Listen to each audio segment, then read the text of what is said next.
할렐루야. 오늘 또 이 새벽에 기도하는 자리에 나오신 여러분 모두를 주님의 이름으로 환영하고 축복합니다. 우리 시간 다 같이 찬송하면서 새벽 기도에 시작하겠습니다. 313장 우리 옛날 찬송가는 352장입니다. 내 임금 예수 내 주여. 313장 통합 찬송가는 352장입니다.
사모하는 마음 가지고 다 같이 한 목소리로 기도하며 나가겠습니다. 주님의 크신 사랑과 은혜를 감사드립니다. 오늘 이 아침에도 아버지와 주님 앞에 나와 기도하며 아버지 하시니 감사를 드립니다.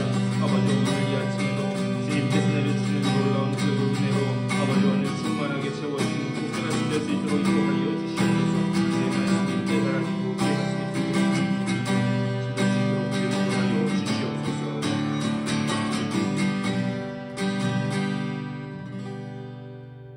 주님의 은혜를 감사드립니다. 이 토요일 아침에 저희들 깨워주시고 또 주님 전으로 불러주시사 기도하며 하루를 시작하게 하시니 감사를 드립니다. 우리가 오직 말씀 가운데 서기를 원하오니 주여 말씀을 나눌 때에 말씀이 들려지게 하여 주시고 말씀이 깨달아지게 하여 주시며 또 그대로 살아갈 수 있는 믿음도 허락하여 주셔서 오늘도 또 말씀 붙잡고 소망 가운데 걸어가는 복된 한 날 될 수 있도록 인도하여 주시옵소서. 감사하고 우리 주 예수 그리스도의 이름으로 간절히 기도드리옵나이다. 아멘. 하나님 말씀 보시겠습니다. 고린도전서 4장 말씀 보시겠습니다. 고린도전서 4장 우리 1절부터 5절까지의 말씀 보시겠습니다. 고린도전서 4장 1절부터 5절까지의 말씀. 5절밖에 되지 않으니까요. 다 같이 한 목소리로 받들어 읽겠습니다. 시작. 사람이 마땅히 우리를 그리스도의 일꾼이요 하나님의 비밀을 맡은 자로 여길지어다. 그리고 맡은 자들에게 구할 것은 충성이니라. 너희에게나 다른 사람에게나 판단받는 것이 내게는 매우 작은 일이라. 나도 나를 판단하지 아니하노니 내가 자책할 아무것도 깨닫지 못하나 이로 말미암아 의롭다함을 얻지 못하노라. 다만 나를 심판하실 이는 주시니라. 그러므로 때가 이르기 전 곧 주께서 오시기까지 아무것도 판단하지 말라. 그가 어둠에 감추인 것을 드러내고 마음의 뜻을 나타내시니 그때에 각 사람에게 하나님으로부터 칭찬이 있으리라. 아멘. 오늘 이 말씀 가지고 또 우리 말씀 나누도록 하겠습니다. 우리 이제 4장에 들어왔는데요. 지난 고린도전서 1장부터 3장까지 그 말씀은 고린도 교회 안에서 벌어진 그 파당의 문제, 여러 가지 이 특별히 4개의 파가 나누어서 서로 분쟁이 일어난 그 말씀을 1장부터 3장까지 나눴습니다. 이게 그 사람을 따라서 파당을 나누게 된다. 교회 안에서요, 사람을 따르고 그리고 사람을 좋아하는 것, 저는 그게 그렇게 나쁘다고 생각 안 해요. 사람 좋아할 수 있죠. 근데 문제는 뭐냐? 이 고린도 교회는 그 사람을 좋아하는 것을 넘어서서 그것을 가지고 다른 사람을 좋아하는 사람을 찌르고 그리고 분쟁에 이르기까지 됐다라는 게 거기에 문제가 있었다라는 것을 우리는 3장까지 말씀을 보면서 봤습니다. 그러면서 계속 그런 파당의 문제 때문에 교회 분쟁이 시간이 길어졌어요. 근데 교회 내에 어떤 문제가 생기고 이게 분쟁 같은 일들이 계속 길어지면 공통적으로 어떤 일들이 벌어지는가? 성도들 안에서 영적인 피로감이 아주 길어집니다. 저도 이 참 안타까운 일인데 예전에 있던 교회에서 한 2년여 가까이 그 문제가 쭉 벌어졌어요. 근데 처음에는 문제가 딱 벌어지면 네가 옳으냐 내가 옳으냐 그거 가지고 싸우다가 그 문제가 더 길어지면 어떻게 하는가? 이제 점점 사람들의 그 피로도가, 영적인 피로도가 길어지면서 이것도 싫고 저것도 싫다. 그렇게 문제가 발전하더라고요. 그러면서 그 문제가 이렇게 발전하면 그게 또 어떤 결과로 나타나느냐? 교회와 개인에게 맡겨진 그런 일들이 있는데 나 그거 안 해. 나 그 일 안 해. 이런 상태로 이게 문제가 이렇게 벌어지는 것을 제가 경험했습니다. 그러면서 어떻게 이야기하느냐? 나 안 해. 네가 해봐. 그러면서 그 뒤에 꼭 붙는 말이 있죠? 얼마나 잘 알아보자. 네가 해봐. 얼마나 잘 알아보자. 그러면서 그 교회의 여러 가지 그런 그 문제들이 점점 다른 방향으로 빠져나가는 것을 제가 본 적이 있습니다. 회의도 하면은요, 참 사람이 피곤해요. 그 교회도 그랬지만 같이 사역하던 그 부목사님이 한국에서 오신 목사님이셨는데 그 교회는 기획위원회, 우리로 치면 임원회 같이 이제 한국 감리교회는 기획위원회, 장로님들 회의가 있는데 기본이 3시간 반이래요. 회의를. 그래서 회의를 이 기획위원회를 하면은 꼭 주일날 거기는 오후 예배를 드리는 교회였는데 오후 예배를 딱 드리고 4시쯤 시작한다는 거예요. 그러면 8시에서 9시까지 회의가 하는데 하여튼 별의별 이야기가 다 나오고 한다는 거예요. 그러면서 그 회의를 갔다 오면 아주 녹초가 돼서 너무 힘들었다라고 하는 그런 경험을 들은 적이 있습니다. 거기도 이제 내부적으로 문제가 있어서 그랬는데 그런 영적인 피로감들이 계속해서 일어난다는 거죠. 그래서 교회는요, 절대 큰 소리를 내면 안 됩니다. 내가 옳은 얘기를 할지라도 큰 소리 내는 순간 지는 거예요. 여러분 한번 여러분 삶을 한번 보세요. 어떤 분이랑 이야기하든지 뭘 하다가 의견이 서로 다를 수는 있는데 그러다가 누가 지는 거예요? 먼저 소리친 사람이 지는 거예요. 나중에 지나고 나서 보면. 그래서 교회 내에서는 왜 그러느냐? 마귀가 사탄이 사람을 넘어뜨리기 위해서 타고 들어오는 그 통로 중에 제일 쉬운 통로가 뭐냐? 혈기입니다. 혈기. 그래서 혈기라고 하는 통로를 밀고 들어오기 때문에 우리가 항상 그런 걸 조심해야 된다는 거죠. 이렇게 고린도 교회에서도 맡겨진 일들을 놔버리는 그런 영적인 피로감이 팽배해 있었다는 거예요. 그래서 사도 바울이 오늘 1절과 2절의 말씀을 하는 겁니다. 1절, 사람이 마땅히 우리를 그리스도의 일꾼이요 하나님의 비밀을 맡은 자로 여길지어다. 그리고 맡은 자들에게 구할 것은 충성이니라. 왜 이 말씀을 하고 있는지 이제 이해가 되시죠? 그 맥락이. 그런 일들이 벌어졌다는 거예요. 근데 여기 1절에서 그리스도의 일꾼이요 사람이 마땅히 우리를 그리스도의 일꾼이요 라고 이렇게 이야기하는데 여기서 이 일꾼이라고 하는 그 단어, 이 그리스도 단어가 아주 독특한 단어예요. 그 단어가 무슨 뜻이냐면 전함, 이 전투하는 이 배 밑에서 노젓는 노예를 가리키는 말이 이 바로 여기서 일꾼이라고 하는 그런 단어입니다. 그러니까 우리가 생각하는 일꾼하고는 좀 차원이 달라요. 군함 밑에서 배 밑에서 노를 젓는 이 로마 시대의 이 전투 군함을 보면 배 제일 밑에 노가 이렇게 배 밖으로 나와 있고 그 각 노마다 이렇게 착고를 채워가지고 노하고 이렇게 붙여놨습니다. 사람을. 여러분 영화 배너 보셨어요?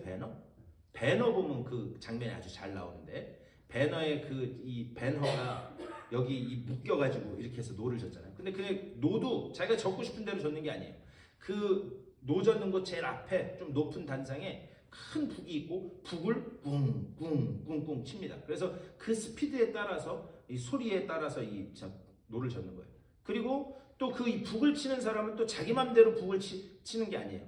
이렇게 위에 있는 구멍을 통해서 위에서 이 갑판 위에 있는 장관이 이 전투 상황을 보면서 오른쪽으로 왼쪽으로 전속력 그거에 따라서 이 북을 치고 그리고 그것에 따라서 노를 젓습니다. 이게 바로 이 그리스도의 일꾼이라고 하는 그 단어의 본래 뜻이에요. 자, 그러면 제가 질문 하나 드려볼게요. 지금 북소리에 맞춰서 노예들이 노를 저어요. 그러면 그 노예들은 왜 자기가 거기에서 노를 젓고 있어야 되는지 알았을까요? 몰랐을까요?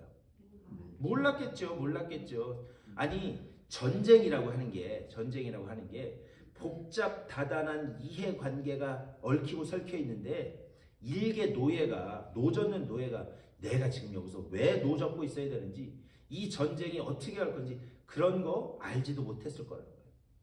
이 단어가 중요한 이유는 뭐냐? 그렇게 무슨 일인지 몰라서 노를 젓고는 있지만 그 전쟁에서 승리하게 될 때 그 노예에게는 얻어지는 게 두 가지가 있었습니다. 첫 번째는 뭐냐? 똑같은 배 밑에서 노 젓는 노예였지만 그 승리의 영광도 함께 얻게 됐었어요. 거기에다가 플러스 자유의 몸이 될 수 있었습니다. 그러니까 여기서 그리스도의 일꾼이요 라고 하는 거예요. 이것을 우리 삶에 대비시켜 보면 우리 그럴 때 있어요. 어떤 목회자나 아니면 어떤 성도들에게 어떤 일이 맡겨질 때가 있다는 거예요. 그게 교회의 일이든지 자기 인생의 일이든지 하나님이 무언가 맡겨주신 일들이 있어요. 그럴 때 그런 생각 들 수가 있습니다. 아니 하나님 왜 도대체 나한테 이 일을 맡기셔서 나 이거 못할 것 같은데 왜 일을 이렇게 맡기셔서 나를 이렇게 괴롭게 하시는가? 당연히 그 답을 모를 수밖에 없습니다. 그런데 그 일을 거기에다 맡기신 그 해답은 누구만 하시느냐? 맡기신 하나님만 하신다는 거예요. 맡기신 하나님. 이게 무슨 말이냐? 오늘 2절 말씀을 잘 보셨으면 좋겠어요. 그리고 맡은 자들에게 구할 것은 충성이니라 이렇게 말씀해요. 여러분 여기 2절에서 어떤 단어가 중요한 것 같으세요? 맡은 자들에게 구할 것은 충성이니라. 어떤 단어가 중요할 것 같으세요? 충성. 네, 많은 분들이 충성. 그래서 충성, 교회에서 무조건 충성. 근데 사실 여기에서 진짜 중요한 단어는 맡은 자, 맡은 자라고 하는 단어예요. 맡은 자. 여러분 충성은 뭐가 충성이냐? 내게 맡겨진 일을 잘 해나가는 게 충성인 줄 믿습니다. 그러니까 내게 맡겨진 것을 잘하는 것, 그게 충성이라는 거예요. 내가 하고 싶은 대로 하는 게 아니라 하나님이 맡기신 일을 잘 해나가는 것, 그것이 충성이라는 거죠. 이 대표적인 예가 성경을 보면 요셉이에요. 요셉은 자기가 왜 노예로 끌려와서 감옥에 갇히기도 하고 이런 온갖 고난을 당해야 하는지 아마 그는 알지 못했을 거예요. 성경에는 기록되어 있지만 않지만 억울하기도 하고 그리고 엄청나게 기가 막힌 노릇이다. 아마 그렇게 생각했을 겁니다. 그런데 그렇게 모르고 쑥 지나오다가 기근 때문에 자신을 팔았던 형들이 자기 앞에 와서 무릎 꿇고 엎드린 모습을 보고서야 그때서야 깨닫게 되는 거예요. 뭘 깨닫는가? 아, 이건 하나님이 하신 일이었구나. 하나님이 하신 일이었구나. 그러면서 형들에게 하는 말이 뭐냐? 두려워하지 마소서. 이 기근의 때에 생명들을 구원하시기 위하여 하나님이 당신들보다 나를 먼저 보냈나이다. 이렇게 이야기를 해요. 그러니까 그 삶의 고단한 그 과정 속에서는 도대체 이 일이 왜 벌어졌는가 알 수 없었다는 거죠. 하지만 하나님이 전체의 그림을 보게 하시는 그때에 이것은 내가 재수가 없어서 그런 것도 아니고 내가 운이 없어서 그런 것도 아니고 하나님이 하신 일이었구나. 그것을 발견하게 된다는 거죠. 우리는 그것을 이 성경적인 용어로 뭐라 그러냐? 우리는 그것을 사명이라고 해요. 사명은 일이 내게 맡겨졌을 때 그때 바로 깨달아지지 않습니다. 그 일을 그냥 무슨 일인지 모르지만 하나님이 맡기신 일이기 때문에 쭉 하다가 하나님이 그 전체적인 그림에 눈을 뜨게 하실 때 사명이 열려지는 것이다. 그렇게 말씀드릴 수 있어요. 근데 어리석게도 이 고린도 교회 성도들이 그것을 알지 못했다는 거죠. 그래서 교회의 역할에 우열을 매기고 거기에 점수를 매기기 시작했습니다. 3절 말씀부터 다시 보면 3절에서 이렇게 말씀해요. 너희에게나 다른 사람에게나 판단받는 것이 내게는 매우 작은 일이라. 나도 나를 판단하지 아니하노니 4절 내가 자책할 아무것도 깨닫지 못하나 이로 말미암아 의롭다함을 얻지 못하노라. 다만 나를 심판하실 이는 주시니라. 5절 그러므로 때가 이르기 전 곧 주께서 오시기까지 아무것도 판단하지 말라. 그가 어둠에 감추인 것들을 드러내고 마음의 뜻을 나타내시리니 그때에 각 사람에게 하나님으로부터 칭찬이 있으리라. 이렇게 말씀해요. 자, 근데 여기 3절부터 5절까지 계속해서 반복되는 단어가 있습니다. 그게 뭐냐? 판단하지 말라라는 단어예요. 판단하지 말라. 근데 우리가 여기서 이 구분해서 이해해야 되는 건 뭐냐?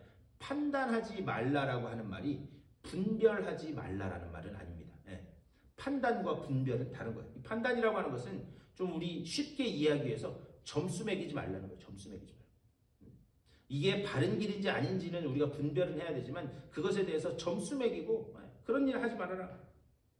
왜 이런 말씀을 하는가? 여러분 예를 들면 제가 큰 활을 들고 활을 이렇게 당겨가지고 화살을 낸다는 활실을 당겨서 이제 놓으려고 해요.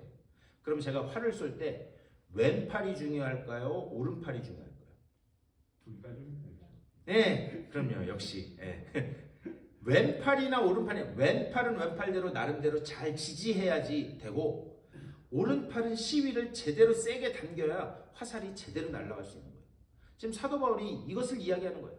그 하는 일의 역할이 다를 뿐이지 그것이 왼팔이 중요하다 오른팔이 중요하다 그것을 어떻게 이야기하는가. 그래서 이제 이 뒤에도 보겠지만 사도 바울은 이 교회라고 하는 이 유기체에 대해서 이야기할 때 몸통에 비유해서 많이 이야기하는 것을 알 수 있습니다. 그러니까 왼팔이 오른팔 보고 너 필요 없다 이렇게 할 수 없고 왼눈이 오른눈 보고 너 필요 없다 그렇게 할 수 없을 만큼 너희는 머리 대신 그리스도의 그 몸을 이루는 한 지체다. 사도 바울이 계속 그것을 말씀하고 있어요. 자, 오늘 이 4장 앞부분에서 사도 바울이 하는 그 말씀은 무엇인가? 맡겨진 일을 하는 사람, 맡겨진 일을 잘 해나가는 사람이 충성스러운 사람이라는 거죠. 그리고 그 맡겨진 일을 하는 사람은 내가 왜 이 일을 해야 되는지 전체 그림을 모를 수도 있다는 거예요. 하지만 중요한 것은 무엇인가? 그 일이, 나에게 맡겨진 그 일이 왜 해야 되는지 모를 수는 있지만 여러분 중요한 거는요. 어떤 사람이 나에게 일을 맡길 때 그 일을 잘 할 수 있는 방법이 뭔지 아세요? 나한테 일을 맡긴 사람이 어떤 사람인지를 알면 그러면 그 사람의 의도대로 일을 잘 할 수 있습니다. 이해가 되시나요? 그러니까 내게 어떤 일이 맡겨졌을 때 내가 그 일을 충성스럽게 잘 하려면 그 일을 맡겨주신 분이 누군지를 알면, 그분의 스타일을 알면, 그러면 그 일을 잘 할 수 있다는 거죠. 그런데 우리가 하나님의 말씀 전체를 보면은요, 성경에는 야, 너 이 일은 이렇게 해라, 그리고 저 일은 저렇게 해야 된다, 이렇게 매뉴얼처럼 이렇게 기록된 부분이 그렇게 많지 않습니다. 오히려 이 성경 말씀의 전체는 무엇을 이루고 있냐면 그 일을 맡기신 하나님이 누구신가, 그리고 그 하나님이 여러분들을 어떻게 사랑하셨는가, 그 두 가지 이야기밖에 없다는 거예요. 그래서 구체적으로 일을 이렇게 해라 그렇게 말씀하고 있지 않는 거예요. 하나님이 어떤 분이냐, 아들을 십자가에서 내려주시기까지 그렇게 우리를 사랑하신 하나님이라면, 그러면 그렇게 우리가 하나님을 믿고 따를 수 있는 분이라면 그분이 어떤 일을 내게 맡기시든지 우리가 그 일을 감당할 수 있는 것이고, 또 거기에 플러스 하나님은 그냥 일을 툭 던져놓고 나 모른 채 나 몰라라 그렇게 하지 않으신다는 거죠. 내가 너희와 세상 끝날까지 함께 하리라. 그 일을 해나갈 수 있는 그 능력을 내가 주고 그 일을 해나갈 수 있도록 내가 너와 함께 하겠다 말씀하고 계시는 줄 믿습니다. 오늘 이 말씀을 생각하면서 우리가 일을 맡은 자로서, 일꾼으로서의 에너지는 어디서 나오는가? 그 하나님이 우리를 얼마나 사랑하시고 그리고 우리와 어떻게 함께 하시는지 우리가 그것을 알기 때문에 우리의 삶에, 또 교회의 여러 가지 일들, 이 모든 것들을 해나갈 수 있는 줄 믿습니다. 이 새벽에도 기도하실 때 오직 우리를 향한 하나님의 사랑, 그리고 우리와 함께 하심, 이것을 믿고 하나님께만 집중함으로 인하여 여러분의 삶의 여러 가지 그 일들을, 사명들, 우리 교회에서 주어진 그런 일들을 복되게 감당하시는 여러분 다 되시기를 주님의 이름으로 간절히 축원합니다. 우리 말씀을 생각하면서 하나님, 나에게 맡겨진 이 사명들을 온전히 잘 감당하는 그런 충성스러운 일꾼 되게 하여 주시옵소서. 그리고 무엇보다 나에게 일을 맡기신 하나님이 어떤 분인지 우리가 잘 깨닫고, 그리고 그 하나님의 말씀에만 순종하며 나아가는 내가 되게 하여 주시옵소서. 기도하시고 우리 교회가 그런 교회가 되게 해달라고, 또 몸과 마음이 아픈 분들을 위해서 여러분들의 개인적인 기도의 제목들을 놓고 기도하시고, 오늘 기도하신 후에 저희 75가 위에 있는 맥도날드 가서 친교하시고 돌아가시도록 하겠습니다. 우리 다 같이 한 목소리로 기도하며 나가겠습니다. 우리 주님의 크신 사랑과 은혜를 감사드립니다. 아버지, 오늘 이 아침에도 말씀으로 하루를 시작하게 하여 주시고, 아버지 기도로 하루를 시작하게 하시니 감사를 드립니다. 아버지, 우리가 오직 맡겨진 그 일들에 있어서 아버지 주님께서 나에게 이 일을 맡기셨을 때 내가 왜 일을 해야 되는지 알 수 없지만 아버지 하나님께서는 반드시 우리와 함께 하시고 우리를 붙들고 계시기에 아버지 그 사명에 눈뜨게 되는 그날이 오게 될 줄 믿습니다. 아버지, 우리가 그것을 기억하면서 나에게 일을 맡기신 그 하나님의 신실하심을 믿고 아버지 우리가 온전히 순종하며 나아가는 주님의 복된 자녀들 다 될 수 있도록 인도하여 주시옵소서. 우리의 걸음마다 하나님이 친히 함께 하시며 성령을 통하여 능력을 주시고 또한 우리와 함께 하셔서 아버지 정말 우리가 그 일을 완주하기까지, 아버지 그 인생의 길을 완주하기까지 우리를 친히 인도하고 계시는 줄 믿사오니 그 손길을 의지하여 나아가는 우리 모두가 될 수 있도록 인도하여 주시옵소서. 오직 주님만 바라보고 주님께만 주목하고 주님 앞에서만 일하는 우리들의 삶이 되게 하여 주시고, 아버지 그 가운데 하나님께서 우리에게 맡겨진 그 사명을 통하여 아버지 정말 잘하였다 착하고 충성된 종아, 아버지 그 칭찬받는 그 모습을 기대하면서 한 걸음 한 걸음 발걸음을 뗄 수 있도록 주여 인도하여 주시옵소서. 우리 교회가 그런 믿음의 공동체 되게 하여 주시옵소서. 아버지와 주님께서 맡기신 일들을 감당함에 있어서 하나님께서 아버지와 나에게 힘 주시고 나에게 지혜 주시고 능력 주심을 의지하며 이 사명들을 감당하는 복된 교회 되게 하여 주시고, 무엇보다 머리 대신 주님께만 우리의 시선을 고정하고 아버지 정말 그 주님께만 나아가는 우리 모두가 될 수 있도록 주여 붙잡아 주시고 인도하여 주시옵소서. 주여 그리하여 아버지 우리 교회를 통하여 이 주변에 구원받기 원하는 아버지 정말 하나님께서 구원받기 원하는 많은 사람들이 있는 줄 믿사오니 그들에게 복음의 씨앗을 뿌리는 아버지 그 일을 기쁘게 감당하게 하여 주시고, 아버지 정말 그 우리들의 연약한 사역을 통하여 하나님 앞으로 돌아오는 귀한 백성들이 계속해서 일어나는 아버지 그 복된 일에 쓰임받는 우리 모두가 될 수 있도록 인도하여 주시옵소서. 특별히 간구하옵기는 아버지여 우리 믿음의 공동체 안에 육체의 질병으로 인하여 마음의 연약함으로 인하여 고통받는 이들이 있습니다. 그들을 한 번 한 번 불쌍히 여겨주시고 주님 찾아가시고 위로하시고 용기 주셔서 아버지 정말 주님께서 온전히 회복케 하시고 다시 일으켜 세우시는 귀한 역사를 맛보게 하여 주시옵소서. 아버지 또한 오늘 하루 말씀과 기도를 시작하는 주님의 귀한 백성들 한 번 한 번 주님 찾아가시사 주님 주시는 능력과 위로와 아버지 그 소망을 가지고 평안으로 아버지 정말 일어서는 복된 날 될 수 있도록 주여 인도하여 주시옵소서. 그들의 기도 가운데 하나님의 그 역사하심 만들어낼 수 있도록 주여 붙잡아